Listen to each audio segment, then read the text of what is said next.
ফেনীর ফুলগাজী ও পরশুরাম উপজেলায় পানি নামতে শুরু করলেও এখনও কমেনি দুর্ভোগ। এই মুহূর্তে ফেনীর ফুলগাজী উপজেলায় আছেন সহকর্মী আতিয়ার সজল, সরাসরি যাচ্ছে তার কাছে।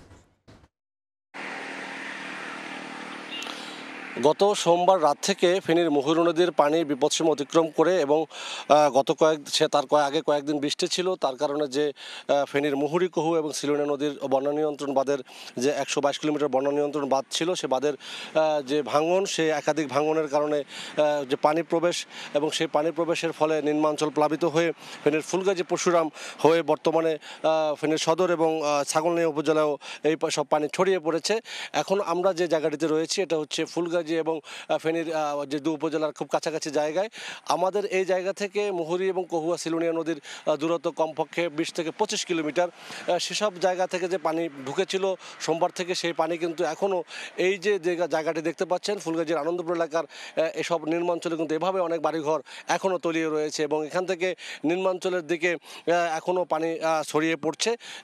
যদিও পরশুরামের দিকের অনেকটা বা ফুলগাজীর কিছু অংশের বাদের আশেপাশের এলাকার পানির অনেকটা উন্নতি হয়েছে, কিছুটা পানি নেমে গিয়েছে তাদের বাড়িঘর থেকে।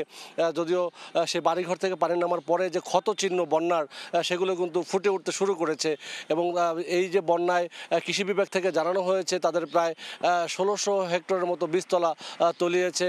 মৎস্য বিভাগ থেকে জানানো হয়েছে তাদের প্রায় 6 থেকে 7 কোটি টাকার মাছ বা পুকুরের ঘেট বা বিভিন্ন ধরনের প্রজেক্ট তলিয়ে ক্ষতিগ্রস্ত হয়েছে।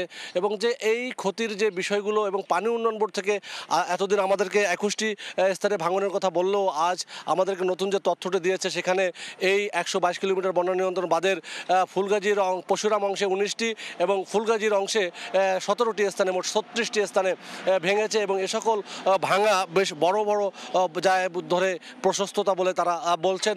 এখানে 10 মিটার থেকে সর্বনিম্ন 60 থেকে 70 মিটার পর্যন্ত এ সকল ভাঙা ভেঙেছে এবং সেই যে ভাঙা স্থানগুলো থেকে অনেকগুলো থেকে এখনও অনবরতভাবে পানি লোকালয়ে ঢুকছে। যদিও মুহুরী নদীর পানি বিপদসীমার যেখানে 12.50 মিটার উপরে গেলে বিপদসীমা ধরা হয়, কিন্তু এখন বিপদসীমা 9 মিটারের বা যে জায়গাটিতে রয়েছে নিচ দিয়ে অবস্থানে রয়েছে পানি অনেকটা কমছে। তবে পানি যে ভারত থেকে উজান থেকে নেমে আসা পাহাড়ি ঢল, সে পানির যে আসা যে ধারাবাহিকতা তা কিন্তু অব্যাহতভাবে রয়েছে। এখন যদি সে সকল বাঁধ যেহেতু খোলা রয়েছে, এখন যদি বৃষ্টি হয় অথবা ভারতের উজানে যদি আবারও পানি বাড়ে, তাহলে কিন্তু আবারও বন্যার কবলে পড়তে পারে। এই ছিল আমার কাছে ফেনীর বন্যা পরিস্থিতির সবশেষ। সরাসরি যুক্ত ছিলাম ফেনীতে।